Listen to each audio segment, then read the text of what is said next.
Hello everyone, welcome to a new chess video. Let me introduce you to the Dutch defense. This formidable defense that you see right now on the board is so simple and so effective that I'm absolutely sure that once you finish watching this video, most of you will start playing this defense in all your games. When can we use the Dutch defense? When our opponent plays the queen's pawn, we're gonna play the Dutch defense. When they play d4 against us, the Dutch defense is this move right here, f5, and it hides some plans that are gonna blow your mind. The most common move order for white is to first play c4. What's really great about this defense is that it doesn't matter much what our opponent does because we're always gonna do the same thing, just the way we like it. Our second move, let's remember this well, will be e6. At this point, we can already see that our attack is going to head toward this side. You always have to learn to read and communicate with your pawns. Wherever your pawn chain is pointing, that's where your attack is going to go. Here, white has several possible moves. The most common are developing a knight, either knight to c3 or knight to f3, developing the other knight. Those are the two most used, but it doesn't matter to us because we're going to play knight to f6. And now, when they play knight to c3, which we were expecting, we'll make this move, which you need to remember. When they play knight to c3, we'll bring our bishop to b4, a very important move. Why is this move so important? You're about to see why. Here, white has a lot of options. A terrible move would be to try to chase away our bishop from here, because what we want is to trade this bishop for that knight. We want to do that no matter what. So if they play a 3, they're letting us capture and gain a tempo. A much better move would be e3, for example, keeping the center solid and also allowing the bishop to develop. But even if they play e3, what do we want to do? Trade this bishop for the knight. I'm sure a lot of you are thinking, CHESSTEACHER, how can it be that on the fourth move, you're already giving your opponent the bishop pair for nothing? Well, this is really important because if you're watching this video, you're gonna understand why. What we want to do in the Dutch defense is fight for this square right here, which is called the e4 square. Why is this square so important? Because it'll allow us to control the whole game. So, if we know we want to control e, we've just eliminated one of the defenders of the e square directly, because this knight was doing a great job defending it. And besides, this is a light square, right? So our dark squared bishop could never defend this square. We've traded a bishop that would never fight for this square for a knight that's the perfect defender of it. And now you'll see why it's so important to control the e-point. Alright, here, if you've understood the logic of this position, you'll know that we need to control this square. For example, after castling, they could play, or a bit more precisely, because you already know, and then we, following our plan, let's think for a moment. This bishop over here can't get out because there's a big pawn barrier, so I'm going to develop it via the b square. And where does it point from the b square? Exactly, at the point we want to control. And not only that, but it also points directly at the opponent's castling. So what are we going to do here? Bishop to b. As you can see, if you understand the ideas behind this defense, you'll be clearly superior to your opponents. That's why my goal in this video is for you to fully understand the ideas. And you'll see, because there are a lot of little tricks that white can fall for. There are tons of them. Here's a serious question. What could white's pieces do here? As you can see, they have a tough time developing. They'd love to break through on e to free their bishop, but breaking on e just isn't possible. Why not? Because we've done a great job of controlling this central square, so they can't break through, and this bishop can't get out that way. If they want, they can try to develop it via A, but that's not a good move because we can simply block it with our pawn, and they're actually helping us. Now, this bishop does absolutely nothing, and they've helped us leave an open spot to develop our knight without wasting time. So, if they play that move now or later, just remember that we're going to play why? To cut off the bishop's diagonal. It's that simple. Now then, why isn't this usually the best plan? Because here, an interesting plan that white has is to push the a-pawn forward to attack. Honestly, it doesn't really matter to us what they do. For example, if they try to jump toward the center, we just need to use logic. What I would do is simply move this knight back again. So, as you can see, white doesn't have many moves to make. Alright, so here we can't waste any more time. We have to act quickly. And what's the move where we need to act quickly? Knight to e. We've done it. We've placed this beast of a piece on one of the best squares, if not the best square on the board. Not only does it attack the pawn, but it also controls some super important squares. We've placed the knight, as Nimzovich used to say, on an advanced post. And if we have the knight on an advanced post, it's gonna let us control the game. Alright, here we're attacking the C point. White has several options. The first thing they could do is defend the pawn, but now let's see what would happen if they do that. You have to be very careful. Remember this well. All right, friends? Remember this well. Be very careful. If they play knight to d2, they're pulling back the knight, but more importantly, they're giving us the c pawn for free. Should you take that pawn? Well, no, let me explain why. If we take this pawn, which at first glance looks free, they simply play. And where do we move this knife? Well, the only square it has is to retreat to e, so they could trade it off. And as you can see, white has gotten the pawn back and ends up with a better center. They're attacking us hard, and they're also coming at us from here. And most importantly, we've lost all our attack and our knight. That's why we don't want to, and this is very important, if they play knight to d2, sorry, this missing pawn, if they do that, we don't want to take here. But don't worry, because we have an excellent move. And now the problems start for white. As you can see, all our pieces are aiming at the king side, including the rook, which can join the attack. Here there are two typical moves, which are the two that people always play against me, and both of them lose. Alright, the most common one they're almost always going to play is to win. They're threatening our queen. This queen here is really annoying. Since we're not threatening anything, they chase her away, so we have to move. But here, my friends, we have an incredible move. What is that move? Instead of moving the queen away, knight to g. Spectacular. They can't take our queen because that would lead to one of the most beautiful checkmates I've ever seen in my life. Knight checkmate, since this bishop cuts off any possible escape for the king. So here, if they attack our queen, this queen can't be captured. But it's not just that the queen can't be captured. Be careful, because against almost any move, we have knight to h. In this case, it would be checkmate again, since the knight controls this square and the bishop controls these two. So here, let's look at this move right here, queen to h, which is a very strong move. It's not possible to drive this queen away with g. Very good, chess. It's not possible to drive the queen away with g. So, what are we really threatening here? We're not threatening anything. You're absolutely right. This queen is aiming here, but no one else is targeting the square. In other words, the only real threat we have right now is to capture on c. Now, it would be possible because this queen is supporting the d square. So, if we captured here, it would work for us, since we could retreat. Yes, and this square is really well defended. So here, what are the white pieces gonna do? They always have to defend the DC square, and if they don't, it's because they force the queen out. But here, once again, we've won the game.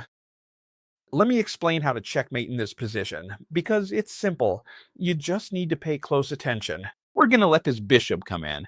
How? By first exchanging this knight, freeing up the whole diagonal for the bishop. Very good. And now, CHESSTEACHER, it looks like we've run out of attacking options. The queen is targeting the dark squares, and the bishop is targeting the light squares. It doesn't look like we're gonna checkmate here. Well, remember this bombshell move?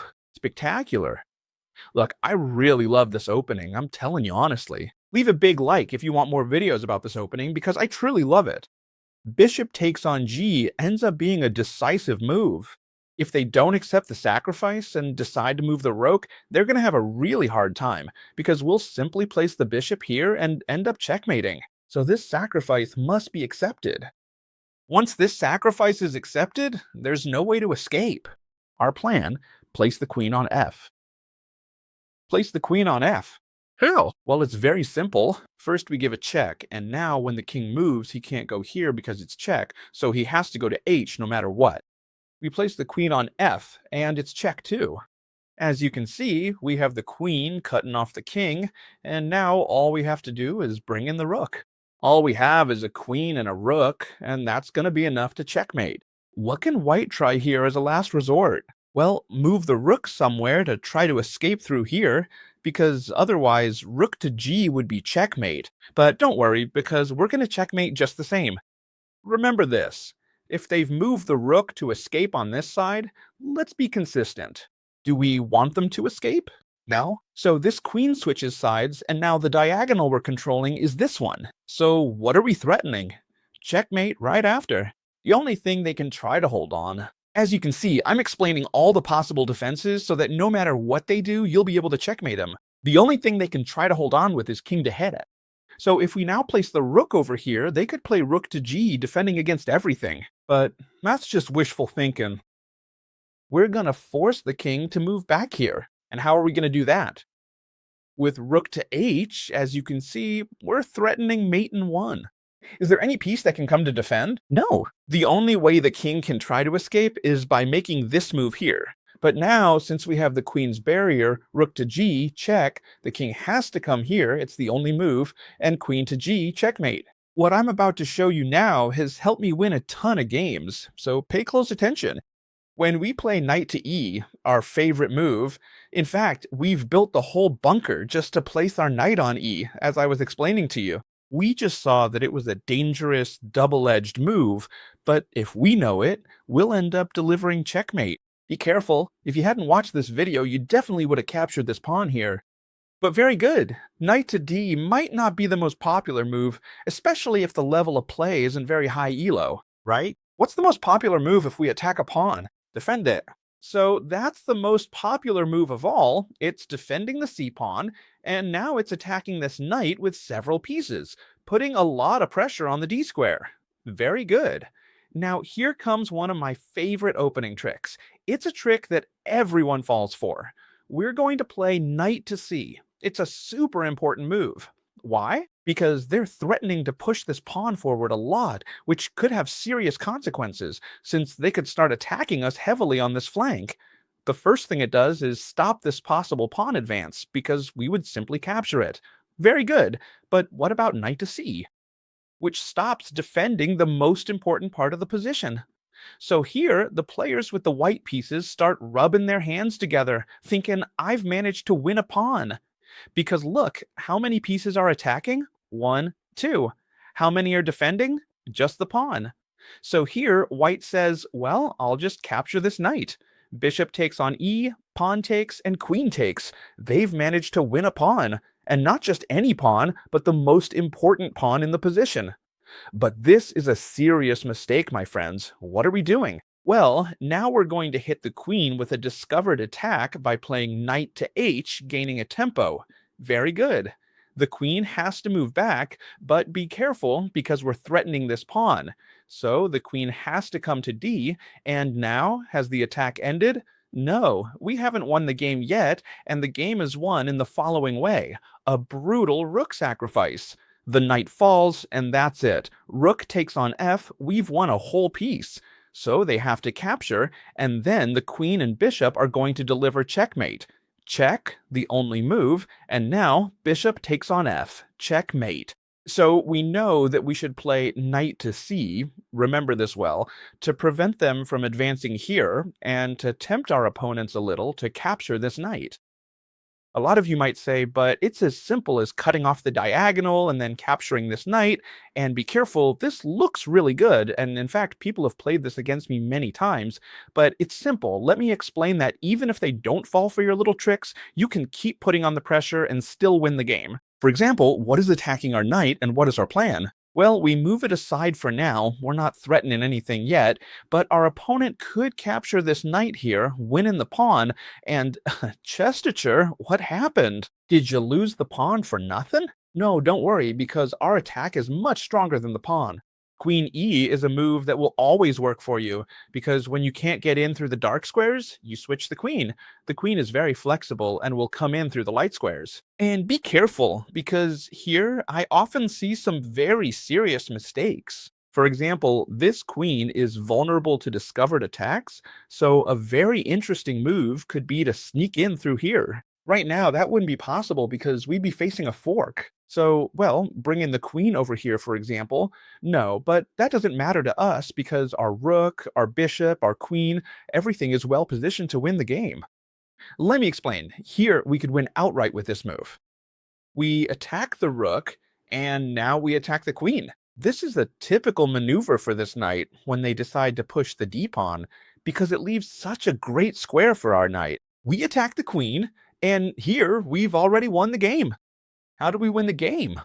Let's see. I'm going to try. If you want, you can pause the video and see who gets the move right. I'm going to give the solution right now. The solution is rook takes on f. Once again, the rook comes to the rescue to win the game. Why? Because now queen to g, it's not checkmate, but it's check, and we win the rook because it's the classic double attack. So here we would win the rook, and we'd probably already have a strong enough advantage. Plus, the king is very exposed, so we could also bring in the bishop to win the game. This bishop can't move either, because then we'd capture the other rook. Don't tell me the Dutch defense doesn't hide some brutal attacks. It's also very possible that instead of developing the bishop through D, they develop it through E. The plans are very similar. The good thing is, if you remember the ideas well, you're gonna win a ton of games. Pay attention to this. After castling, our opponent might play, for example, a typical attacking plan, which, be careful, is very dangerous if you don't know how to stop it. But of course, since we know how to stop it, there's no problem. Knight to E is a super important move that we're always gonna make. That means if you think of playing knight to 4, you've studied this video, or any Dutch defense video. Well, alright. Alright, here we're attacking this pawn, so it needs to be defended. The most logical move is... Okay, whenever they play that against us, what are we gonna do? We've already decided that. That attack isn't going anywhere with knight to circa. Now they can't even trade this knight for the bishop, because the bishop isn't even attacking the knight anymore. But be careful, because this is also a good position. So how should we continue? Well, look, here the star move we're going to make is, our idea is to play knight to A, which is a fantastic move. Why? Because this knight on A is really well placed. Do you remember what I told you? We traded a bishop for a knight on move 4. Why did you do that, CHESSTEACHER? Well, look, thanks to all these weaknesses, the knight here attacks this square, it also attacks this other square, and in many cases we can also put pressure with a pawn. And most importantly, who can kick the knight out of here? No one can. So this knight is really well placed. For example, if here they decide to play bishop to A, excuse me, you don't even need to play D. You can go straight for rook to H. That's a move that will always work for us. As long as we can bring the rook over on this file and they play bishop to A3, we can play rook to F. A very good move. Very nice. So what happens if, for example, they first play, let's say this one, let's play this, we play this, and now they try to exchange this strong knight we have on E, a very good move. Well, suddenly, all we have to do is capture here, and now we'd have a fork, queen and rook. We'd be winning the exchange. That's why, right now, it's not possible to try to exchange this knight here. And a lot of you will say to me, CHESSTEACHER, this is solved quickly. First, before all of this, I play knight so that you can't make progress.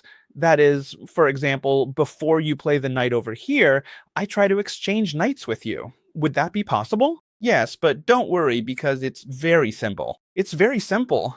Knight takes, queen takes, we place the knight here, threatening a fork, the queen has to come to defend, and now what are we going to do? Well, we have multiple possible moves. If they attack our rook first, you already know this comes over here. It's not rocket science, alright? We're threatening the fork, they come over here. It's just about understanding the ideas, but you should know that this game is pretty much already won. Alright, now they've moved over here, so what we're gonna do is try to launch a checkmate attack. We attack with the rook, we want to bring in the queen, we want to bring in the bishop. This looks dangerous, and for sure, here you have to make a decision. The queen is coming in here with some pretty drastic consequences. So here, it's very tempting to play this move. It looks like it defends everything, it stops the queen from coming in, and it's true that it opens up this bishop, but, well, afterwards you can defend everything just fine, or even play like this to defend, but no, here we've already won the game with a fabulous move. Look, I'm just explaining attacking plans here that you can use in all your games. The queen comes in on sacrificing herself completely. Queen to h, double exclamation mark, what a great move, threatening checkmate. The only way to save themselves is to capture this queen, but even then they're not safe, because thanks to our bishop and our rook, we're gonna give check. The king is stuck thanks to our bishop. They could simply block with the bishop, but then the next move would be rook takes bishop, checkmate. Alright, and now comes the best part. Do you remember what I told you? We're here to trade, this is the foundation, this bishop for this knight. Before, to break up the pawn structure and to control E, but a lot of times they don't let us destroy this pawn structure, and for example, they defend the knight. It's a move I see in a lot of games, and I love when they play it against me, I really do. They defend the knight and attack the bishop. There is one thing you should know here. We want to trade this bishop for this knight, yes, but for now, we're going to try to delay it as much as we can. For example, right now that they're threatening us, we're going to play a... And look, here, I've always played this, and they've always replied with a to kick out this bishop, and basically say, from now on, either you leave or you trade, or not, because we have a really great move, and I always play it really fast, so they think I just blundered. The bishop threatens the queen. It's not possible to take with the pawn because we'd capture the queen, but of course, here white says, well, I'll just take it with the queen, and nothing at all has happened here. I've got an extra bishop, and the game is practically won for me. Well, no, what we've actually managed to do is trap their queen. It's incredible, and I've done this many times. We've managed to trap the opponent's queen. It only has 2 squares. If the queen goes to 1, simply, the queen is left with no escape. If the queen goes to the other square, it's exactly the same. But first, we need to play the subtle move to force the queen onto that square, and now we would be able to win the queen. If they develop this knight first, you develop this one to wait for them to develop the other. But if they play first, you can go straight in with the bishop. There's no problem at all. As you've seen, we're not afraid of it. On the contrary, we love it because we have this plan to trap the queen. But what happens if... Because here the knight defends very well. Should we capture it? Well, for now, no. Our idea is to capture it, yes, but only when we're forced to, because that way our opponents lose a tempo. For example, we can keep developing. Our opponent can play knight, castle, or, for example, if they play here, then we would capture, and they can recapture with the queen, which is why they placed it there. And, for example, I can play b, a very important move to control the diagonal. Very important. And especially the d-square. Very good. What happens if they play against us? Because I run into this a lot too, especially with people who aren't very familiar with openings. At this point, it's not a bad idea to play bishop to g. We just need to be consistent. What are we going to do? Well, we're going to play d to defend it with the other knight, and in the future move the queen maybe to e so it can go through here. At that point, we'll be able to jump with this knight over here, and the other one will be replaced over here, for example. I'll explain it to you in a really simple way. We play knight bd. We can play it right away, or maybe it's better to first position the bishop properly. Now, whatever our opponent does, for example, let's say they launch an attack on the queen side, we could already come over here, and we'd even be threatening the queen and also the bishop. Thanks to what? Thanks to the fact that the other knight has come to help. So remember this well, when our knight gets pinned by the bishop, the other knight comes over to help, and the plan is the same, jump to e. But be careful, move the queen first so we don't leave her hanging. And now comes the most fun part of the video. Pay close attention to the next moves so you can see that what I'm telling you is true, and that no matter what they play, we'll be able to carry out our plans. I'm going to show you this game super quickly, where white played knight, black immediately went for the pin, and white played a move we haven't even covered in the video. But that's okay, right? Because we know the plans well enough to control this square. The game continued with... As you can see, the usual. Black is preparing really well. Do we take here? No, not yet, because we're not being pushed out. So what do white do? Sorry, what do black do? Well, they keep developing their pieces. Here, white once again played it safe and didn't threaten anything. They just castled. No problem, did, and so on for as long as you want. I'm going to play the knight over here. And in the game, here they play the 3, a logical move that has to come sooner or later. They force us, to capture this knight here. After bishop takes, we've recaptured this knight, and now this knight on e really is the boss of the position. We're threatening to win this bishop no matter where it goes. The only possible move is e, which is actually a good move because it defends everything. That's what white did. And now, as you can see, the plans are pretty similar. Now, when the knight moves, it gives the queen a clear path in, and check out how this player with the black pieces finished things off so well. Question, if they capture our knight, what should we recapture with, the bishop or the pawn? Well, here the most natural move would be to take with the bishop, but the best move is actually to take with the phi pawn. If we capture with the bishop, it's true, we don't double our pawns, which would be the most natural, and we also don't block things up the way we do with this move. But right now, this pawn acts as a massive blockade. In fact, we're threatening to bring the rook over here, maybe even bring the other one, bring in the knight and deliver checkmate. So it seems like the only way they have to free themselves is with pho, but that wouldn't be possible because the queen would come in with check. So how did white try to hold on in this position? Well, they did a good job. They defended this pawn to try to play f, which was a really good idea. But then black made a move that, as you all can see, would come to mind if you've studied this video well. And simply, what black did was exchange this pawn here, then exchange the bishop, as you can see, and then just bring in the other rook. So now I double up the rooks, and the opponent is far from bringing their other rook over to defend. All right, so now we're threatening to win a rook. Rook takes rook, queen takes rook. It could even be rook takes queen. Remember, this pawn is pinned. So white captured here, knight takes, to bring the knight into the attack, both on the e square and the g square. And here, white simply made another mistake. They're making tiny mistakes all the time, and honestly, you have to be an extremely strong player not to make them. It's very hard to play with the white pieces against this defense and try to launch a discovered attack. The queen simply moves away, and now this pawn is captured since it's being attacked by 2 pieces. White played, but this already seals the game, because after rook takes rook, king takes rook, there comes a check, and when the king moves, queen takes pawn. And as you can see, it's check, and not only is it check, but now we're also going to capture this bishop here. Obviously, white resigned here. As you can see, white didn't do what I explained earlier, but the plans are always the same. If you like me showing you a real game at the end of each video to demonstrate how to apply the opening or defense, let me know in the comments. I like to do whatever you all enjoy watching the most, so make sure to save this video to study it as many times as you need. Some people will have it down after watching twice, others might need 7 or 8 times. It's all good. Watch it as many times as you need. The video will always be here for free whenever you want to watch it, so keep that in mind. I hope you loved it, and I'll see you tomorrow as always in the next video, friends. Goodbye.